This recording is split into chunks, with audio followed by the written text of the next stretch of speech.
কারণ সংলাপের বিকল্প হলো সংঘাত, সহিংসতা। সংলাপের সহায়ক হচ্ছে প্রতিষ্ঠানগুলোকে শক্তিশালী। অবশ্যই আপনি সংলাপ করলে তো আর সব হয়ে যাচ্ছে না।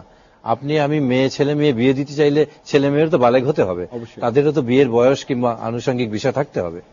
এখন প্রতিষ্ঠানগুলোকে আমরা ধ্বংস করেছি। রনি সাহেব যেটা বললেন, এমপি সাহেব অত্যন্ত গুরুত্বপূর্ণ কথা বলেছেন যে সুশীল সমাজ কিংবা আপনারা যারা মিডিয়ায় আছেন তাদের নিরপেক্ষ ভূমিকাটা সবাইকে হতে হবে। কিন্তু সুশীল সমাজ বা মিডিয়ার বিষয় না, আপনি লক্ষ্য করবেন আমাদের ডাক্তাররা, আমাদের ইঞ্জিনিয়ার, আমাদের ইউনিভার্সিটির শিক্ষক, আমাদের সবাই সাংবাদিক, আমরা সবাই দলবাজ তো আমরা বটেই। আমাদের সিভিল প্রশাসন, আমাদের পুলিশ প্রশাসন, সর্বকাঠামোতে কিন্তু আমরা একটা দলবাদের মধ্যে স্তরে বিভক্ত।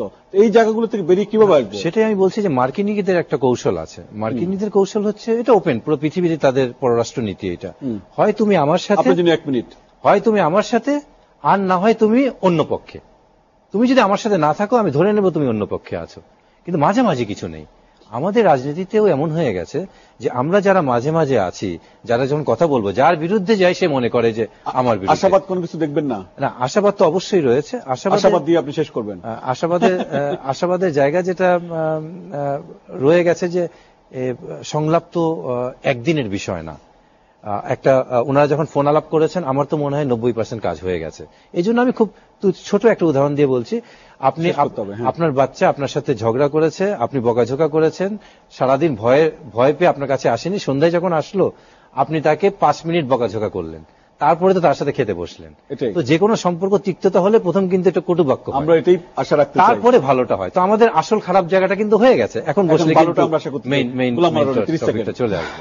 এক নম্বর হলো যে আমার ক্ষুদ্র অভিজ্ঞতা এবং আমার শিক্ষাদীক্ষা যা বলে সেটি হলো বাঙালি জাতির সঙ্গে কোন রাষ্ট্র ক্ষমতায় অধিষ্ঠিত বা বিরোধী দল রাজনৈতিক নেতৃত্ব কখনো প্রতারণা করে সাস্টেন করতে পারেনি।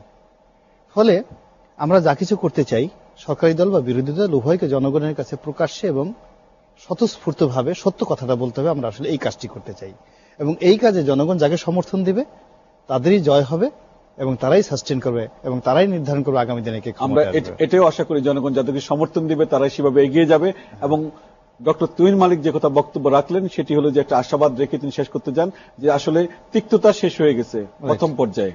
দ্বিতীয় পর্যায়ে আমরা আশা করব তিক্ততা নয়, একটা শান্তিপূর্ণ দর্শক মন্ডলী, ডক্টর তুহিন মালিকের সেই বক্তব্যের মধ্যে দিয়ে আমরা শেষ করতে চাই। কারণ তিক্ততা যেখানে শেষ হওয়ার সেখান থেকে নতুন করে শুরু করা। আমরাও প্রত্যাশা রাখবো নতুন করে শুরু করে আমাদের সংকট নিরসনে দায়িত্বপূর্ণ ভূমিকা পালন করবেন আমাদের দুই নেত্রী। লেট এডিশনের আজকের আয়োজন এই পর্যন্তই। দর্শক জানিয়ে রাখি, লেট এডিশন প্রচারিত হয় প্রতি সপ্তাহে রবি থেকে বৃহস্পতি রাত 11:30।